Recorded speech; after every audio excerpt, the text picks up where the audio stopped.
Sí, sí, sí. Así ambientamos.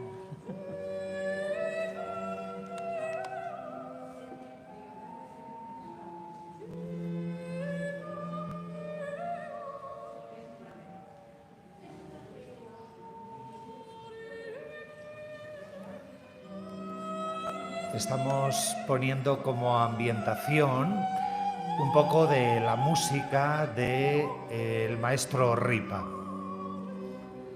Es la Orquesta Barroca de Sevilla.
¿Quieres una tril?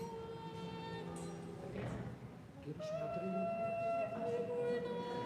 Pues esta, tienes cosas. Si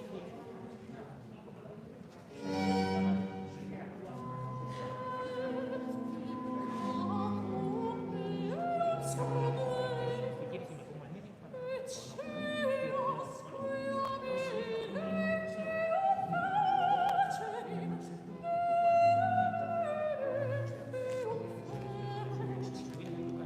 Sí, sí.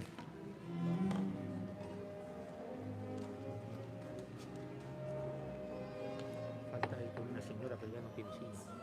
Que me he sentado hoy en el banco.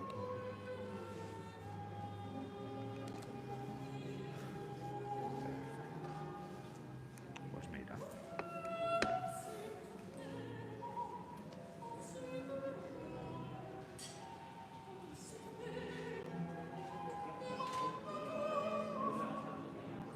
¿Y aquí cerramos? Sí, cerramos. Ya, espérate, que voy a poner esto.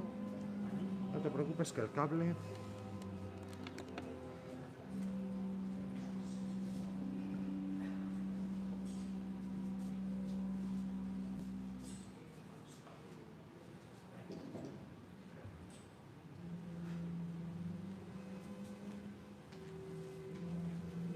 Cerramos esto.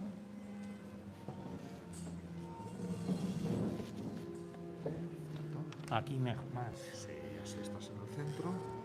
Te doy... Y ahora mira a ver la cámara, pues acaso. Sí, por la cámara no hay ningún problema. Gracias.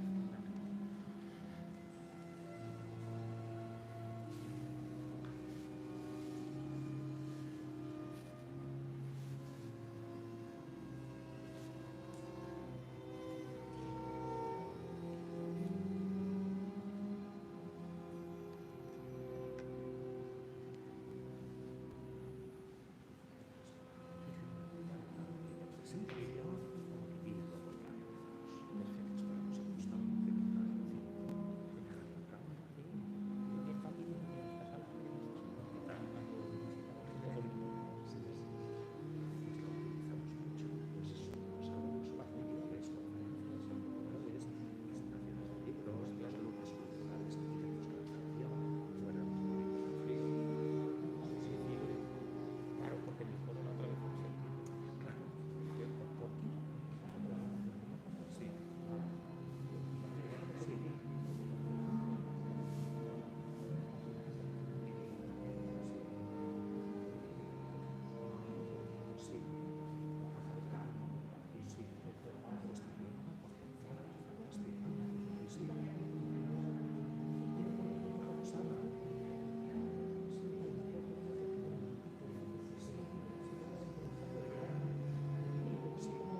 quieras.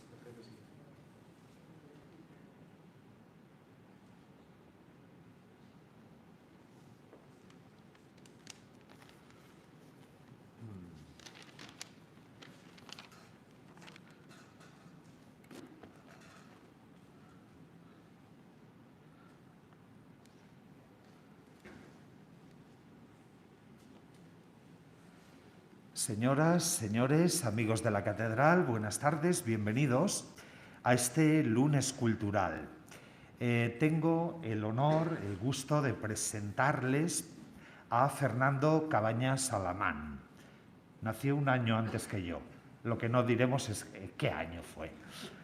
Es profesor de piano, así como profesor superior de solfeo y teoría de la música, pedagogía musical y musicología. Magíster en gestión cultural, música, teatro y danza por la Universidad Complutense de Madrid. Magíster en estética y creatividad musical y diploma de estudios avanzados por la Universidad de Valencia. Premio de Investigación González Palencia, ha sido becado en numerosas ocasiones por diversas administraciones públicas y entidades científicas para la realización de investigaciones en torno a múltiples aspectos musicales, sobre todo entre los siglos XVIII y XXI.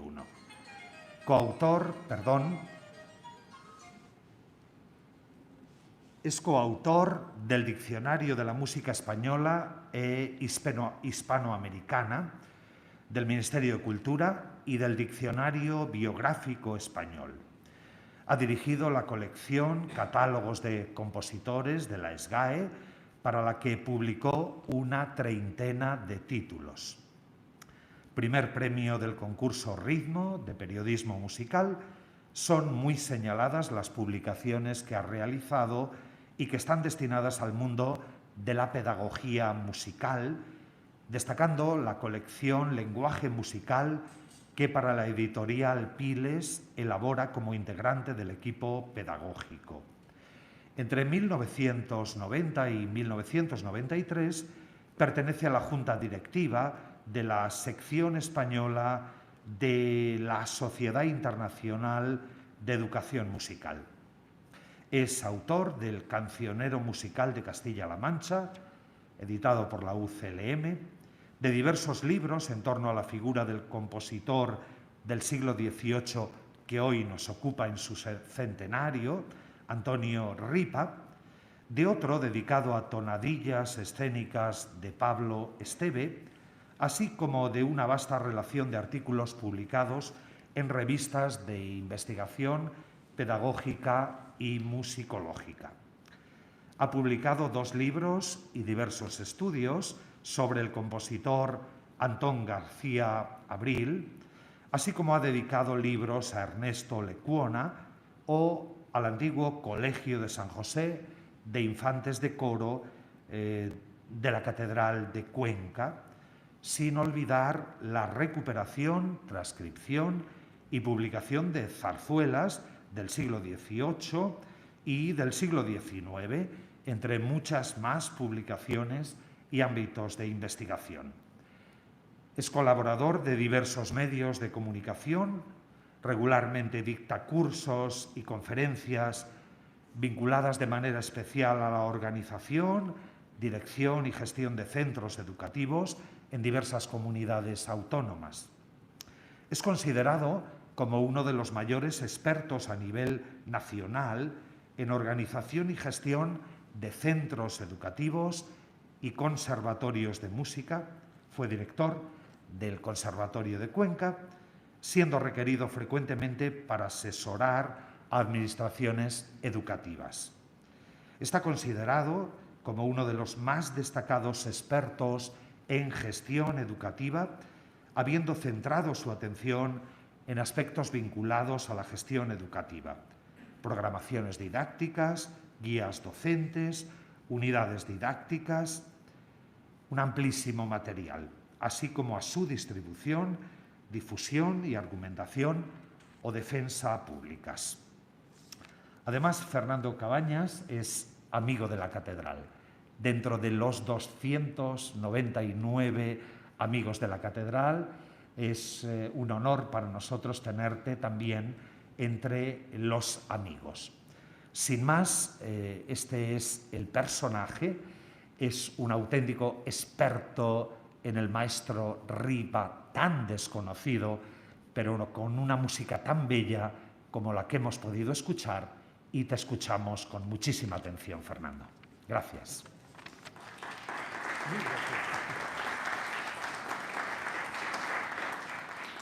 Pues estaba yo ahora pensando que, por lo que estabas contando, no habrás dicho el año en el que hemos nacido, pero cualquiera se ha podido hacer idea de decir, ya acumulan años, porque estaba escuchando todo lo que uno ha hecho así, que día a día no se nota, pero...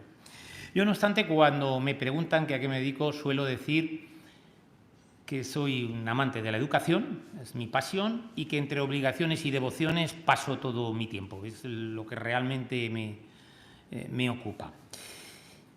Buenas tardes, bienvenidos y muchas gracias por estar aquí, porque si no estuviesen ustedes aquí no tendría mucho sentido que yo estuviese hablando, mirando a esta sala a la que hace muchísimos años que no pasaba, pero a la que lo hice un montón de tiempo, muchas veces, cuando era niño, con mi tío, que era maestro de capilla de aquí, no Restituto Navarro, que seguro que algunos lo conocieron o han oído hablar de él.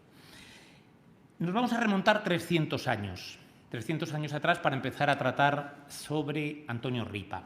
Pero vamos a dar un primer paso hacia atrás, no tan lejano, no los 300 años, sino 269 años. ¿Qué ocurre en 1753 aquí? Pues ocurre que tenemos, si luego se fijan en el coro, tenemos, mirándolo de frente, tenemos el órgano segundo, el órgano primero, el coro. Tenemos las tres responsabilidades fundamentales que en el mundo de la música había en la catedral: era el organista primero, el organista segundo y el maestro de capilla. En ese momento nos encontramos con que el organista segundo es el maestro de capilla es Juan Manuel del Barrio. Juan Manuel del Barrio era una persona que había gozado de una especial, siempre gozó en vida de un especial trato por parte del cabildo, hasta el punto de que accedió a la organistía segunda, al órgano segundo, sin oposición, por nombramiento directo, accedió al magisterio de capilla también directamente sin oposición. Era una potestad que tenía el cabildo, que cuando lo consideraba oportuno, como cada cual hace con lo suyo, lo ejercía. Y en ese momento, 1753, pide que lo eximan de ser maestro de capilla y rector del Colegio de San José. Rector del Colegio de San José, ubicado en lo que hoy conocemos como la Posada de San José. El cabildo accede inmediatamente, el cabildo decide, no hay ningún problema. Él quiere ser organista primero, pero dice, claro, tenemos que convocar oposiciones, tenemos que cubrir esta baja, la baja. Y eso va a ser el motivo que haga que Ripa llegue hasta Cuenca en 1753. ¿Quién es Ripa? Ripa, Juan Antonio Ripa Blanque, es un joven nacido en Tarazona de Aragón, a los pies del Moncayo, una ciudad que tiene alguna cosilla, quienes la conozcan, más en común con Cuenca al margen de tener una catedral. Tiene también unas casas colgadas, que he visto que también la gente que no lo conoce le llama colgantes, con lo cual tenemos varias cosas que nos unen. Pues este joven que llega aquí en el 1753 ingresa como infante de coro en Tarazona a los 11 años. Si nos ponemos a analizar, nos encontramos con un perfil un poco especial. ¿Por qué? Porque los 11 o 12 años era habitualmente la edad en la que los niños abandonaban el colegio de San José. No era cuando entraban. Lo normal era a los 7, 8 años. Fuese este colegio, el de Salamanca, el de Sevilla, cualquiera, a los 7, 8 años. Sin embargo, Ripa entra con 11 años, lo que hace suponer que debía tener unas cualidades vocales importantes, porque si no, no hubiera entrado. Entra allí, está en la catedral, se va desarrollando a lo largo de estos años y es un joven de su tiempo. Yo no sé si de su tiempo o de nuestro tiempo, pero que también vivía en su tiempo. El caso es que, por ejemplo, las actas de la catedral de allí, las actas del cabildo de la catedral de allí, ponen de manifiesto, por ejemplo, que cuando tiene 19 años se marcha con un compañero suyo, Serrano, un tal Serrano, los dos se fugan, ¿no? Se marchan de la catedral, se marchan a Zaragoza. y el cabildo toca las alarmas y dice, perdón, o vuelven rápidamente o que se den por despedidos. No hacen caso, Serrano regresa a las semanas, pero Ripa se queda meses. Y aún así, cuando vuelve, el cabildo mira hacia otro lado, no toma ningún tipo de represalia con él. Es más, un poco después, contando con 24 años, el cabildo decide mandarlo a Zaragoza a formarse como organista. Pero ya el cabildo de allí, de Tarazona, le ha echado el ojo. Ya sabe que es una apuesta segura y no tarda en reclamarlo. De hecho, pocos meses después, en concreto en enero de 1745, el cabildo le dice, Ripa, vente para acá, vente para Tarazona, que necesitamos de tu apoyo como maestro de capilla, y lo nombran maestro de capilla. Toda esta etapa de su vida, hace, yo qué sé, unos 32 años, no, más bien 32, 33 años, yo llevé a cabo labores de investigación a raíz de lo que comentaba don Miguel Ángel, por una beca de investigación que se me concedió. Recuerdo unas navidades allí que hacía un frío tremendo y se aclaró para siempre ya 2 o 3 cuestiones. Una era que había nacido allí. Es curioso, pero los problemas de la musicología antigua, por ejemplo, llevaron a que una de las referencias del mundo de la musicología, como era Higinio Anglés, fijó su nacimiento no en Tarazona, sino en Tarragona. Si escribimos Tarazona, Tarragona, y cogemos la Z y la escribimos así, pues tal como a veces se escribe, pues es muy fácil confundirlo. Bueno, pues Higinio Anglés llegó a publicar que había nacido en Tarragona.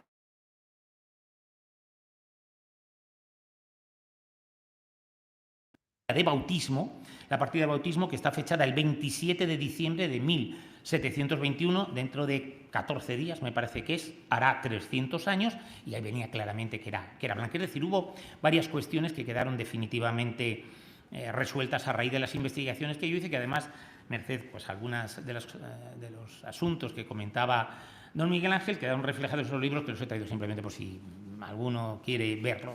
Es un libro que publicó el Ayuntamiento, otro la Diputación, y donde se volcaron todas las investigaciones que llegué a cabo. Volvemos a la época. Ripa es nombrado maestro de capilla en Tarazona, pero inmediatamente ya empieza a mostrar su inquietud, quiere moverse. Eso va a ser una constante en su vida, una constante. De hecho, a los 2 años escasos le dice al cabildo, bueno, porque el cabildo, cuando lo nombra maestro de capilla, le asigna un par de cosas más. Lo que se decía silla en coro, tenía derecho a utilizar una silla, y una capellanía, la capellanía de María Martínez. Como saben, las capellanías eran pues ese tipo de instituciones, por llamarlo así entrecomillado, que las familias adineradas tenían, pues sufragando las posibles misas o los posibles oficios religiosos que quisieran que se hicieran en su honor o de sus antepasados. Bueno, pues cuando 2 años después Ripa llega y dice, oye, mirad, me están llamando, en concreto de Pamplona, me están reclamando como cantor, y si necesito marcharme, el cabildo inmediatamente le sube, él no quiere perderlo, le sube el salario, le asigna una cantidad como capellán de María Martínez para que no le cueste directamente al cabildo y así lo puede mantener. Pero Ripa pasan unos meses y sigue con la misma. Mira que yo me quiero mover, que yo tengo ambición, y en ese momento baraja marcharse a Valladolid, a ser maestro de capilla de Valladolid, pero algo pasó, o no se llegó a presentar, o volvieron a tener un gesto con él especial. El caso es que sigue allí, y de hecho no hay noticia en Valladolid de que se debiese llegar a presentar. Era también un recurso que utilizaban en muchos momentos en la época, que avisaban, oye, que hay oposiciones no sé dónde. Luego van a ver un caso muy curioso en el que se vio metido Ripa, que haya oposiciones. Entonces, si el músico en cuestión era una persona preparada, decían, no, venga, vamos a negociar con él el contrato. Sin embargo, en 1758, acuérdense que habíamos vuelto atrás, en 1753 habíamos vuelto atrás, a raíz de que Barrio lo nombra el maestro de capilla, se convocan oposiciones y él saca la oposición y se viene para acá. Vamos a recordar un poco el tema, curiosidades de aquella oposición, ya no tanto por aquella en concreto, sino para que veamos cómo funcionaba todo esto de proveer plazas de maestro de capilla, de organista. Los cabildos tenían habitualmente o solían recurrir a tres cuestiones, a tres posibilidades. Una, convocar oposición. Convocaban una oposición, se presentaba, había unas pruebas.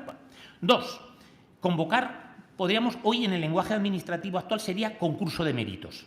O sea, también cogían, decían, a ver, ¿quién quiere presentarse? Presentaban sus currículums tal, y elegían. Y el tercero, por designación directa. Ellos eran, repito, eran los dueños los responsables del cabildo y podían elegir. En este momento deciden hacer oposición. ¿Qué se hacía entonces? Pues algo muy parecido a lo que ahora se hace, a los que solemos recurrir muchas veces, los principios constitucionales de publicidad, estos cuatro, ¿cuáles son? Igualdad, mérito, capacidad y publicidad. Mil gracias. Igualdad, mérito, publicidad. Bueno, pues ellos hacen esto. Mandan el edicto a catedrales y a colegiatas de España. A continuación remitían acuse de recibo, los secretarios normalmente de los cabildos. Había un plazo de inscripción, que ese sí que era bastante más amplio que ahora. Eran 60 días aproximadamente y después llegaban las oposiciones. El cabildo, como digo, convoca estas oposiciones por esa vía y hay una singularidad que se da.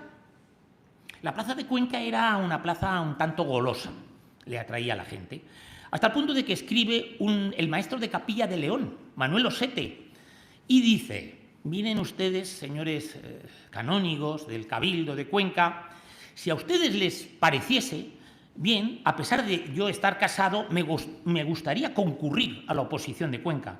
Y el cabildo en sesión decide que ni se le conteste.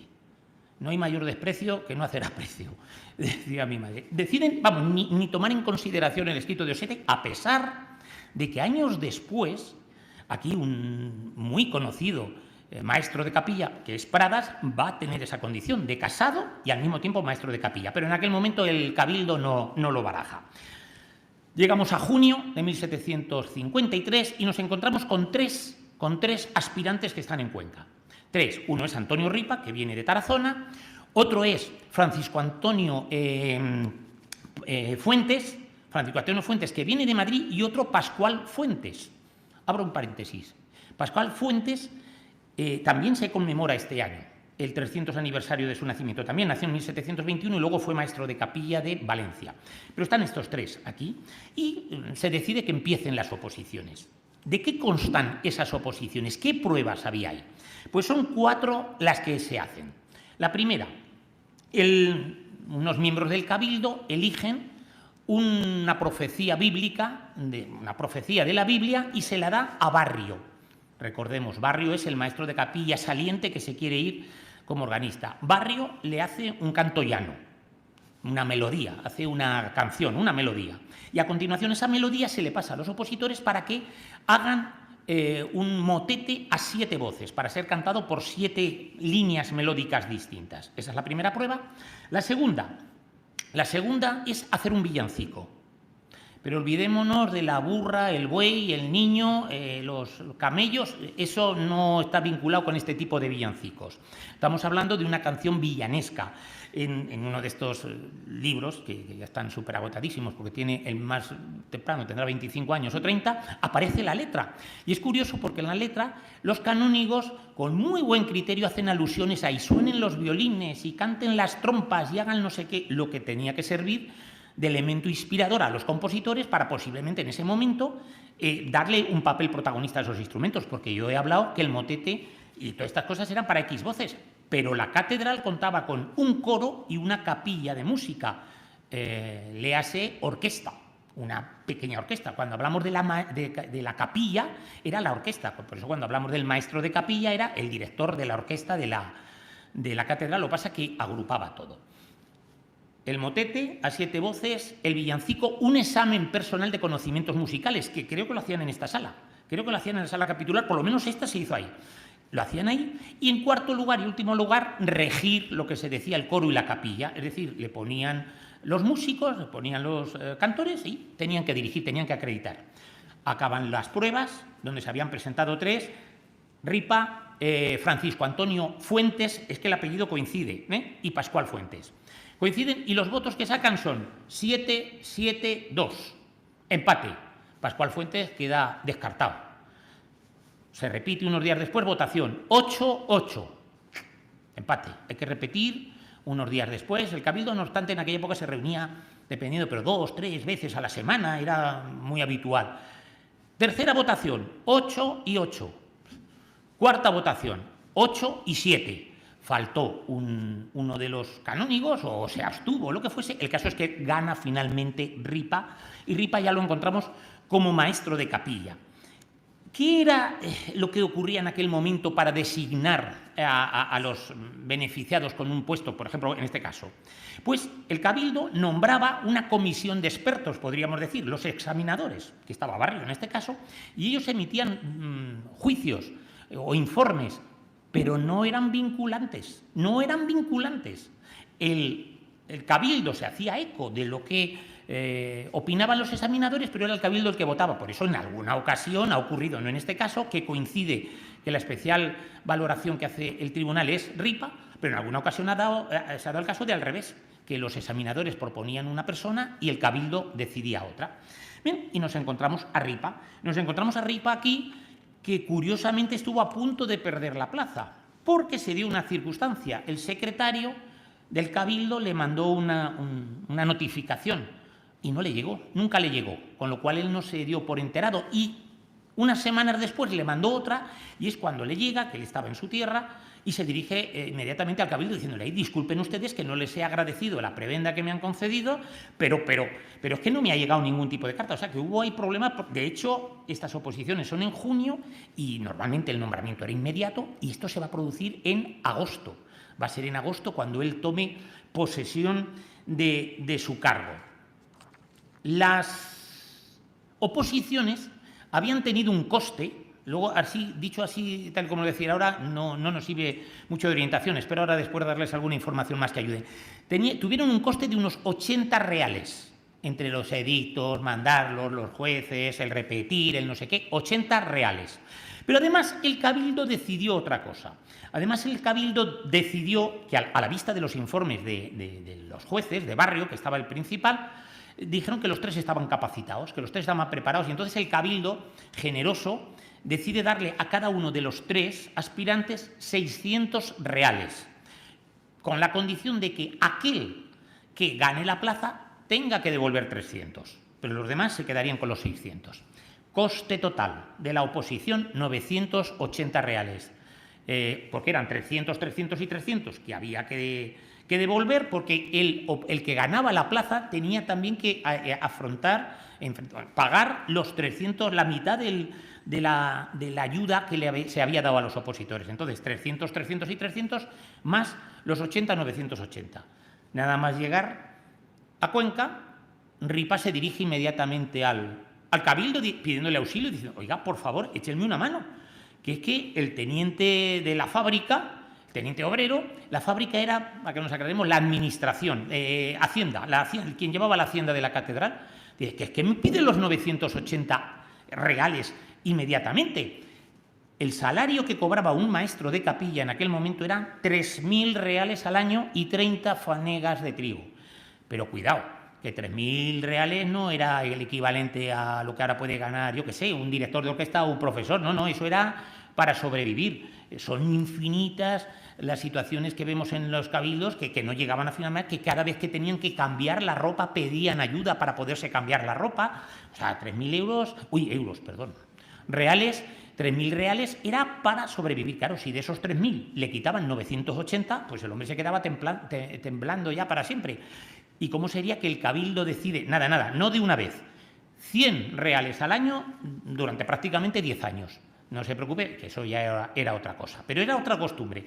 El opositor que ganaba con la plaza, son curiosidades de la época, pagaba no solamente los costes de la oposición, sino que además, si había habido una ayuda de costa, como este caso, a los opositores que se habían presentado también corría con el 50%.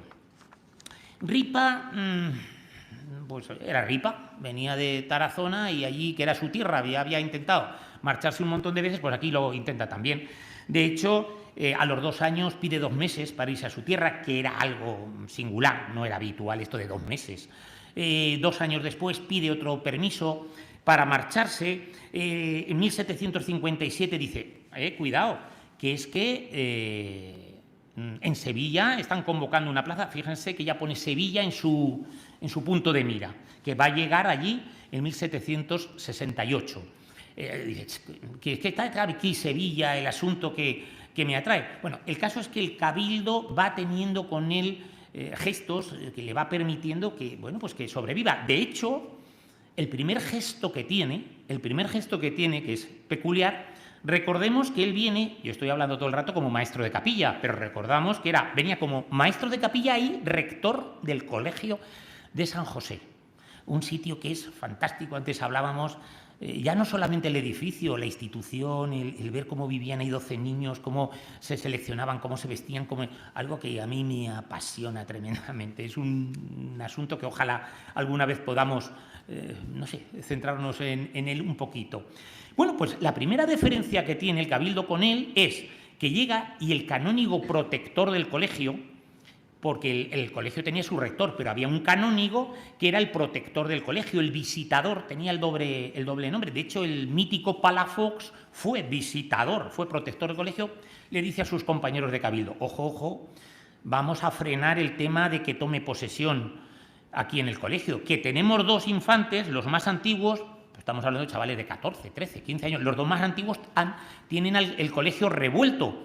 Tenemos que frenar, que si lo mandamos allí ahora mismo va a tener serios problemas, y retrasan su toma de posesión en el perfil de rector durante un tiempo hasta que los canónigos consiguen amansar las fieras, si me permiten la ETA, porque temían que el rector tomase posesión y se lo comiesen metafóricamente hablando. ¿Qué ocurre? Bueno, había otra curiosidad, que también esta es una de las cosas. Yo sé que al director de nuestra catedral no hace falta animarle mucho, pero esta es una de esas cosas que a lo mejor, que seguro que la controla infinitamente mejor que yo. ¿Qué costumbre había en Navidades aquí, por aquellos tiempos?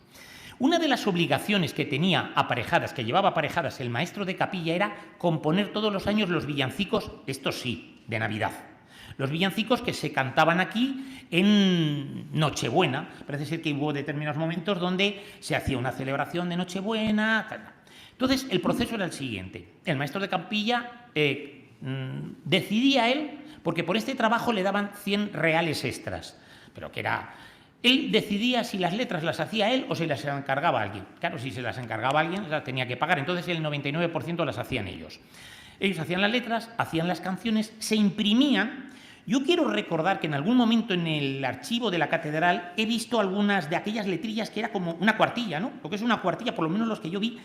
Se imprimían, se repartían. Bueno, el Cabildo les daba el visto bueno y luego se repartían. Y los feligreses, los parroquianos, los ciudadanos, cuando venían, lo cantaban ahí.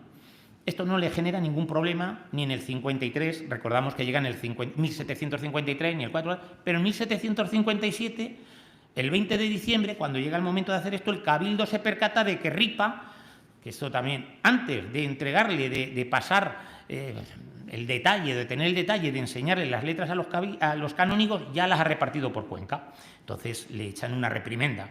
Era una falta de consideración y una falta de todo, de elegancia. Bueno, eso posiblemente generó o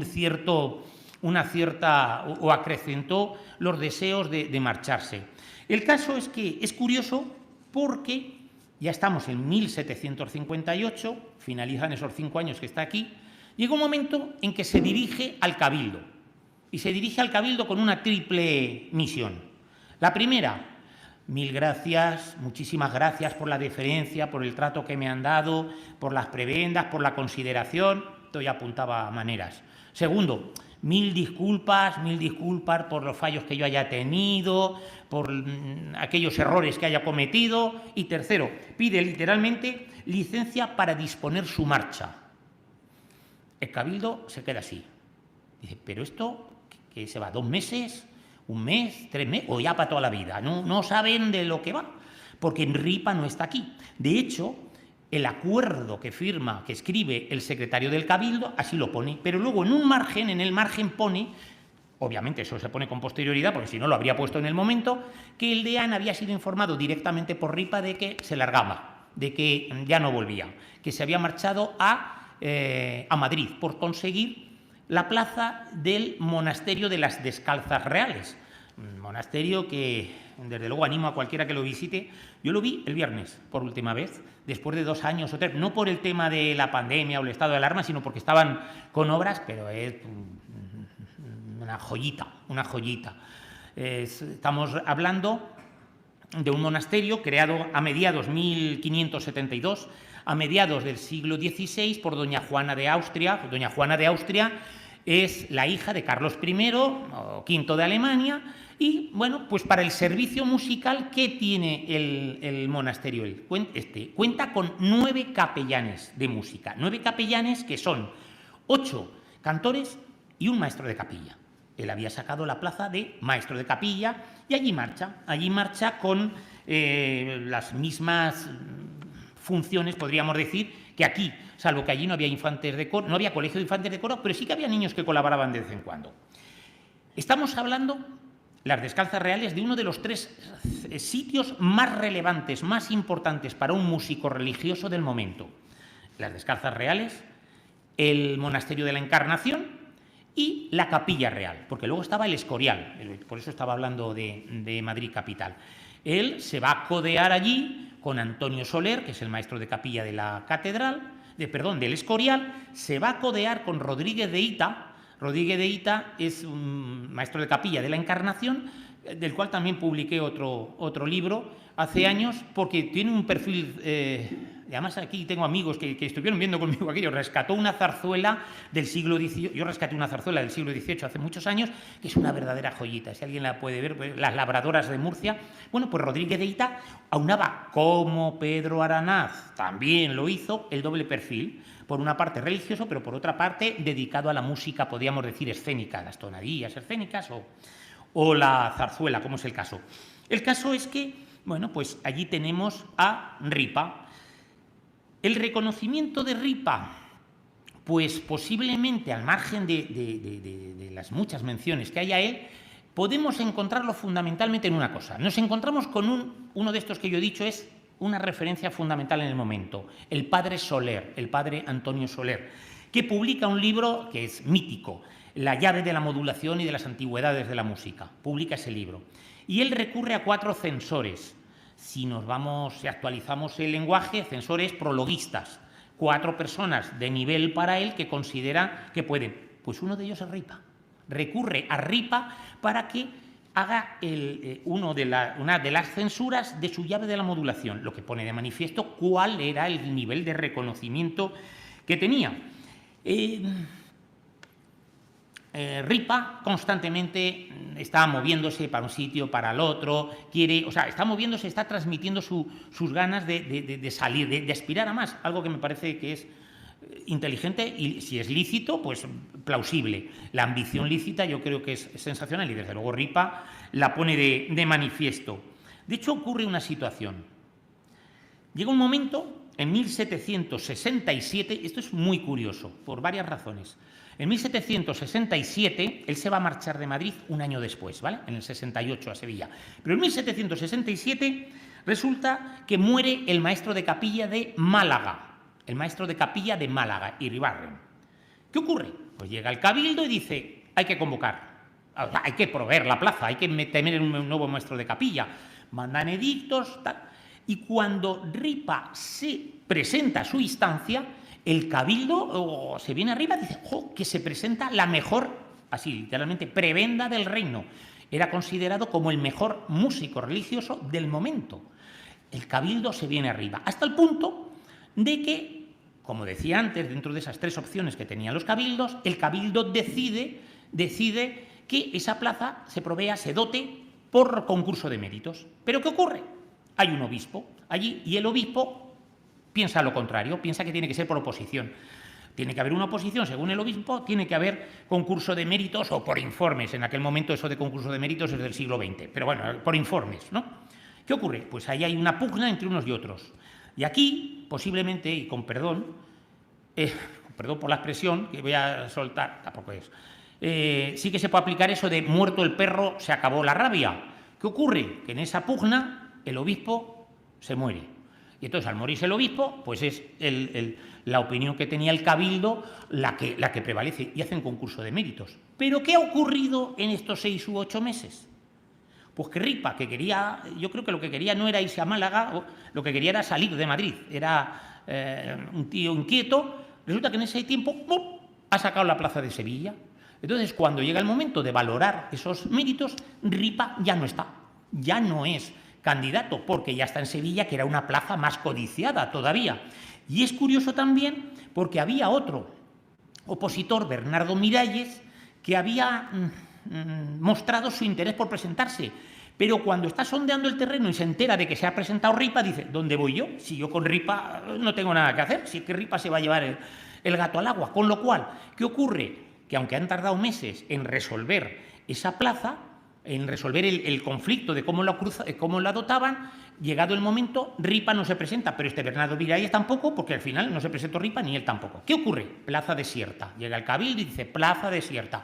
Vamos a prorrogar el tema y que se presenten más aspirantes. ¿Y encontramos a Ripa en Málaga? ¿En la oposición? Sí. Pero como opositor, no.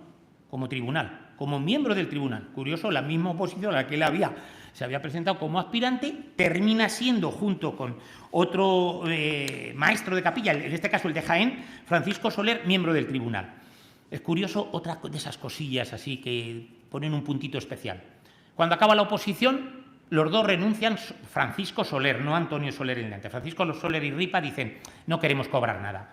Tranquilos, que no queremos cobrar nada. Tal. Pero el Cabildo dice, no, hay que recompensar. Son dos personas de valía y deciden una triple posibilidad. Regalarle un reloj, que me imagino que en aquel momento pues sería una cajita de oro, o cualquier cuestión de ese nivel que venga de alguna manera a reconocer la valía de los opositores que hemos tenido. Bueno, pues esta es una de esas circunstancias, como decía, curiosas que se dan. El tema este de Málaga, la lucha entre unos y otros, el hecho de que él se quería presentar de una manera y acaba de otra. Y ya lo tenemos en Sevilla. En Sevilla se da una situación que además coincide, él cuando llega a Sevilla es cuando llega aquí, si no me equivoco, Aranaz. Y cuando llega Pedro Aranaz aquí, tampoco va a regir los destinos, si me permiten la frase, del Colegio de San José, de los Infantes de Coro. Ripa tampoco. En ese momento tampoco va a ser ya rector del Colegio de Infantes de Coro de Sevilla, de los Seises, que esos sí que siguen todavía, aunque sea a nivel, yo qué sé, popular o llamémosle como sea, ya no va a hacer eso. Sí que está volcado tremendamente en la composición. De hecho, se habla de que a los 2 o 3 años tiene 40 y tantas obras ya compuestas, porque allí componían que sí para el Corpus, que sí para San Fernando, que sí para Semana Santa, que sí para... Eran infinitas no les voy a contar porque eso, si alguien tiene interés, pues en algún momento se pone en contacto conmigo y le paso la información, pero era tremendas el número de festividades para las que componían música, porque tenemos que pensar otra cosa de la época. Tenemos que pensar que en aquel momento la música era algo de consumo, es decir, no era como tenemos ahora la idea de que se podían tocar cosas de hace 20 años, o 30, o 50, o 100. Eran obras que se componían para las Navidades de 1757 y la inmensa mayoría no se volvían a escuchar después, o las de 1758 o lo que fuese. Era música hasta el punto de que seguro que lo han oído todos, cuando ha habido momentos en que se han restaurado órganos, como los órganos tradicionalmente antes eran de madera, algunos tubos, y tenían fisuras, no era extraño que utilizasen pergaminos de piezas viejas que, bueno, si esto ya es viejo, si esto ya no se usa, para pegarlas dentro y poder cubrir esas fisuras. Algo que visto con los ojos del siglo XX, no con los del siglo XVI o XVII, que eso somos muy aficionados. Madre mía, qué burrada. No, en aquel momento no era ninguna burrada, es que no, aquello ya era viejo, como nosotros. A veces tenemos una línea muy difusa entre lo que es viejo y lo que es antiguo, ¿no? Bueno, pues en este momento Ripa va a asumir un cargo en el que se va a dedicar a componer y componer y componer obras. Obras que van a poner de manifiesto algunas singularidades. Se fusiona, por una parte, los aires populares con el espíritu religioso. Se suele hablar de que tiene un punto operístico, por llamarlo de alguna manera. Es decir, que hay personas que han interpretado estas obras, o las que las hemos escuchado, que coincidimos a veces en decir, oye, da la sensación de que está recreando alguna imagen. Tiene un punto, como digo, donde lo popular, lo operístico, lo literario, lo que llaman en el mundo, al menos el mundo del teatro en el que estoy metido ahora mucho, las atmósferas, estas musicales, ahí están puestas de manifiesto. ¿Qué ocurre? Bueno, hay otra singularidad que se da, también, que es, llega un momento en el que el Cabildo de la Catedral de Sevilla decide hacer un órgano nuevo y se lo encarga a Jorge Bosch, uno de los grandes organeros del momento, que coexiste con el gran organero también que se crea en Cuenca, que es Julián de la Orden. Bueno, pues Jorge Bosch llega y va a hacer un órgano nuevo. Y lo habitual en aquel momento era que le pedían le pedían dictamen al maestro de capilla diciendo ¿cómo quieres que afine el órgano? ¿En qué tono? Claro, la gente de ahora dirá, ¿pero cómo que en qué tono? Pues no, es que en aquel momento no era extraño que llegase a haber incluso hasta tono y medio, los que sepan música, hasta tono y medio de diferencia entre un órgano y otro. El caso es que entre la pregunta de Bosch y la respuesta de Ripa pasan 5 años. 5 años, ¿pero cómo puede ser esto? Pues pasó algo que no es achacable ni a uno ni al otro. Pues, y luego lo gordo es que le dice Ripa, ligeramente una coma de diferencia con el órgano que estaba al lado. ¿Qué ocurrió? Que Bosch llegó, se puso a hacer ese órgano, se vino arriba, era su obra, era su creación, y se tiró 5 años haciendo el órgano, e incluso poniendo dinero de su bolsillo.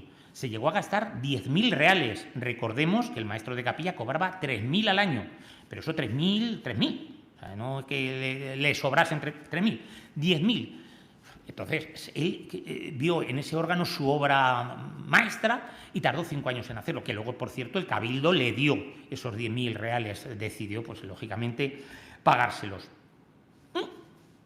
Y de alguna manera nos encontramos con que además, en este momento, un par de detalles más, también curiosos, del reconocimiento que Ripa tiene, y además ahora es a nivel internacional.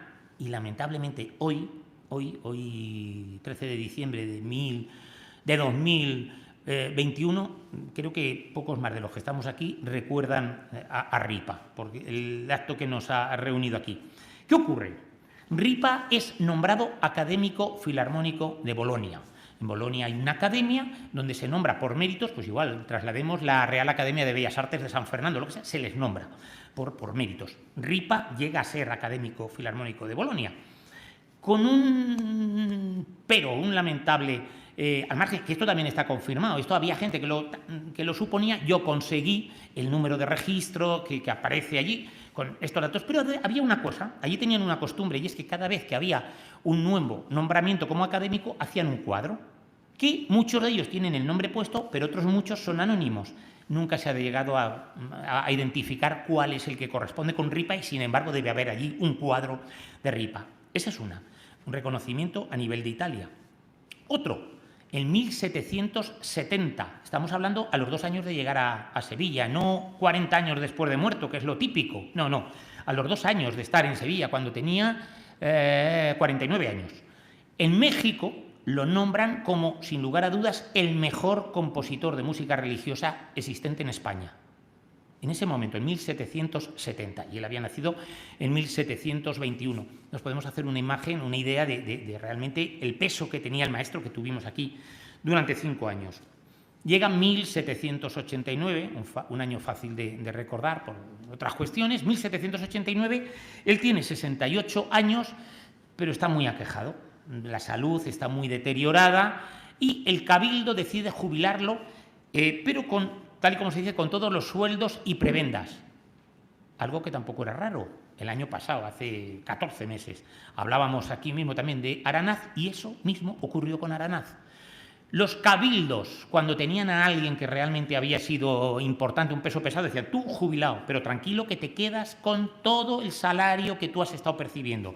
Eso sí, lo malo era para el que llegaba, porque el que llegaba le metían las obligaciones, pero no cobraba el sueldo íntegro hasta muerto, hasta después de muerto. Y de hecho, Ripa muere el 3 de noviembre de 1795 y hasta 3 días después, Domingo Arquimbau, que va a ser el nuevo maestro de capilla de Sevilla, no es nombrado como maestro de capilla oficial, pero sin embargo ya llevaba 6 años, ya llevaba allí 6 años rigiendo los destinos.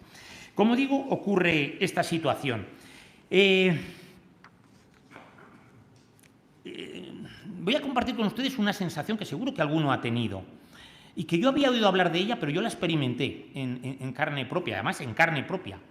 Estos años, finales de los años 80 del siglo XX, los primeros años de la década de los 90, fueron los años en que yo me metí a muerte con el tema de Ripa, todas estas cosas que antes contaba don Miguel Ángel, de ganar un premio de periodismo, de ganar otro de investigación, un premio. Ripa y yo, no obstante, tenemos una asociación ahí que va haciendo que la cosa se vaya finiquitando. Me explico. Yo gané un premio de investigación, el González Palencia, que era de los premios Ciudad de Cuenca. Yo tenía 27 años, pero aquellos premios desaparecieron. Aquello desapareció. Es verdad que luego hace unos años se crearon otra vez, pero no tienen nada que ver. Esto es como un reconocimiento para premiar la labor de no sé qué. No, aquello era concurso, aquello era, si se acuerdan, los años... Además, para mí, aquel premio me hizo muchísima ilusión porque mi tío, veintitantos años antes, lo había ganado también con un estudio sobre los maestros capilla de la catedral. Bueno, pues yo me metí mucho en Ripa en aquel momento. Y yo viví... Cuando yo entraba en la catedral, que no tiene nada que ver, cuando cruzaba el claustro, que no tiene nada que ver con lo que tenemos ahora, cuando estaba por aquí, cuando estaba en Tarazona, de alguna manera yo sentía que no sé si Ripa se había metido en mí o no sé, pero esa sensación que yo se la he leído y se la he oído a gente que ha investigado, que ha hecho biografías de otras personas, que llega a haber una simbiosis ahí tremenda, hasta el punto de que la primera vez que yo fui a Sevilla, que venía desde Cádiz de dar un curso para profesores, me acuerdo que me metí en Sevilla y yo no iba ni buscando la Giralda, yo iba buscando la calle Arenal, que era donde había muerto, porque según las crónicas de la época, él murió a las 4, el 3 de noviembre de 1795, a las 4:30 de la tarde en las casas de su morada en la calle Nueva de la Puerta del Arenal. Esa era la dirección. Yo me acuerdo que fui buscando, además en aquella época no había ni GPS ni cosas de estas, ¿no? Y iba allí buscando y luego me encontré con que no, era incapaz de ubicar aquello, ¡bum!, y me vine abajo. Era una sensación esa de estar como viendo la catedral como la había visto Ripa, algo que luego después pues, uno lo experimenta cuando investiga a otras personas, pero de verdad que fue algo que me apetecía compartir con ustedes. ¿Qué ha pasado con Ripa después de muerto? Después de muerto, al margen de que Arquimbau lo nombran maestro de capilla oficial a los 3 días. Pues qué pena. Bueno, al margen de que en Bolonia hicieron los actos oficiales como académico, algo que ocurre en España. En este año, si ustedes, que seguro que están todos, porque si están aquí es porque les interesa la cultura, saben que han muerto como mínimo 2 académicos, Cristóbal Halffter y Antón García Abril, del cual en un mes o un mes y pico saldrá un nuevo libro mío. Este sábado que viene, hay un acto en la Academia de Bellas Artes donde se toca su música. Hace 2 meses o 3 hubo una necrológica, es decir, eso es habitual en este tipo de instituciones de un determinado nivel. Bolonia conmemoró, hizo un acto en homenaje al desaparecido académico. Pero a los 2 años... La Gaceta de Madrid publica una noticia que a mí, seguro que a la inmensa mayoría, si no es a todos los que están aquí, te produce un cierto pesar. Ponen a la venta 344 obras de Ripa que estaban ahí, las ponen a la venta para que las compre quien sea, para poder con ese dinero trasladárselo a su heredera. Su heredera, según cuentan en el periódico, es una anciana, viuda y ciega. Esto en la Gaceta de Madrid. La cosa no debe funcionar muy bien porque 3 meses después hacen otro anuncio, pero en este caso en el Diario de Madrid. 3 meses después, con la misma historia. La venta de las obras para esta señora que era viuda, anciana y ciega. No sé si es a partir de ahí o no, pero el caso es que cuando yo me puse a investigar y a hacer el catálogo de obras que está en el libro antes decía que Ripa y yo llevábamos mal camino juntos, porque con él habíamos casi finiquitado los premios Ciudad de Cuenca, pero con mi libro sobre Ripa se finiquitó también otra colección de libros míticos, no en Cuenca ni en Castilla-La Mancha, que eso ya nos suena a veces, ni en España, la colección de libros del Instituto de Música Religiosa, famosa en el mundo entero. Bueno, pues mi libro fue el último sobre Ripa y este fue del año 88. Triste hecho, pero así fue. Bueno, pues cuando yo hice el catálogo de obras de ahí me di cuenta que había obras de Ripa en 30 sitios, en 30 espacios distintos y de ellos, cuidado, sí, al margen de aquí o allá, había en Bolonia, en Argentina, en México, en Guatemala y en Chile. Y luego en España en 25 distintos archivos. Y curiosamente, no hay ni una obra suya en Tarazona, su localidad natal, ni en las Descalzas Reales, aunque es de suponer que posiblemente las de las Descalzas Reales fuesen a parar al archivo de Palacio Real. Y de hecho, en aquel otro libro, que fue el de la investigación del González Palencia, le publicó una misa que está en el manuscrito, está en el Palacio Real. Después, ¿qué ha pasado? Después de muerto, y ya estamos en la recta final. Pues vinieron las investigaciones que yo llevé a cabo. Esto fue curioso, o al menos a mí me resulta curioso, porque yo ya era profesor del Conservatorio Superior de Madrid, pero aún así me puse a hacer alguna carrera más y me metí en musicología, y llegado el momento de hacer el trabajo final de carrera de musicología, a mi profesor, a mi catedrático, mi adorado, y además una de las mentes más, desde mi punto de vista, en la musicología más privilegiada, Antonio Gallego, yo le llevé una lista de maestros. Yo quería hacer algo de mi tierra, era el equivalente al TFG o el TFE que hacemos ahora, pero aquellos que estén metidos en la docencia, pues salvo algunas excepciones, saben cuál es.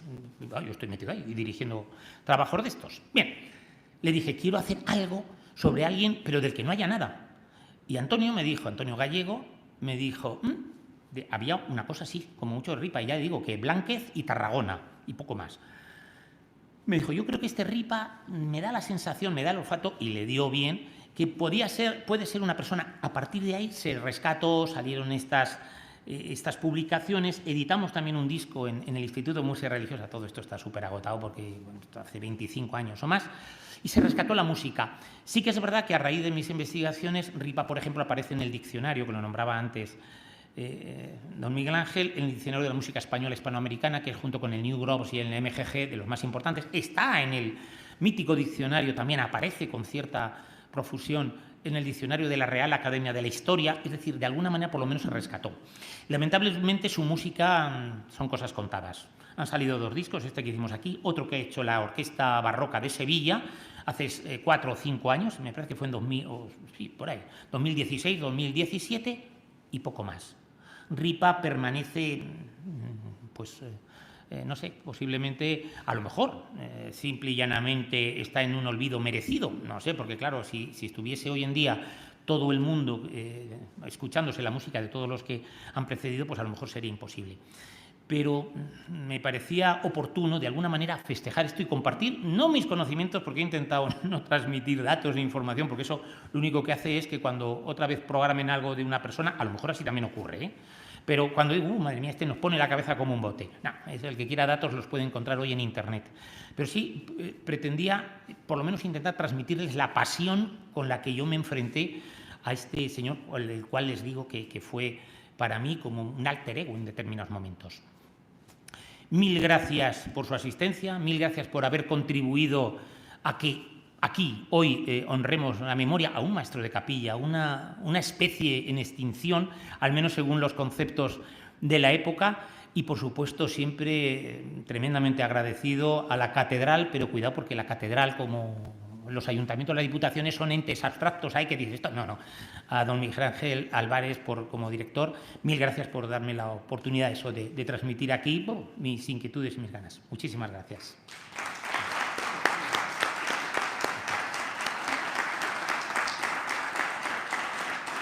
Gracias.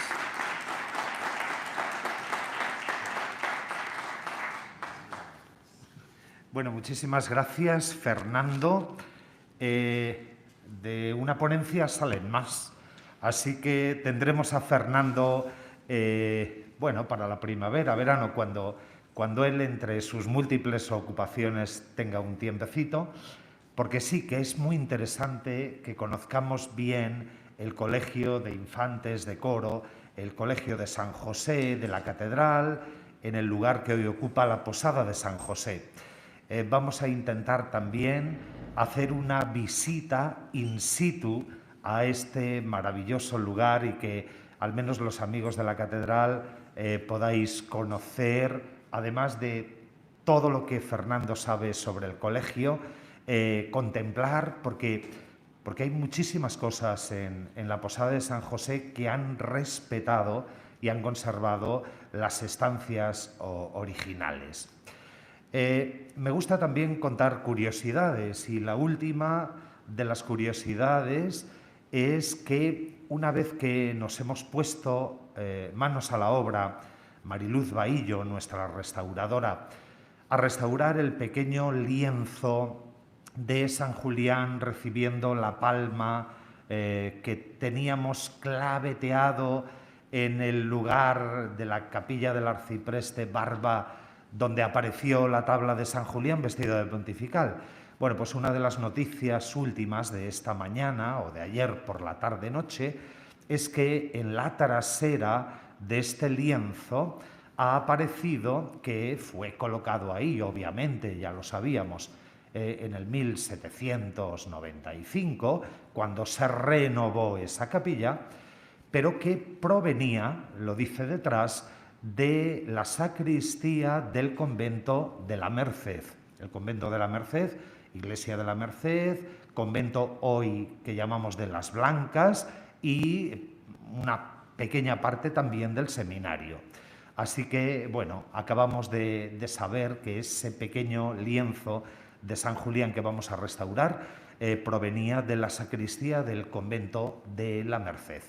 Hemos empezado a restaurar esta obra y hemos empezado también la restauración, gracias a la ayuda de los amigos de la catedral, del entierro de Cristo o del descendimiento, copia del de Caravaggio, medidas exactas a las del original y una pintura excelente, que también nos dará una genial sorpresa cuando esté ultimado.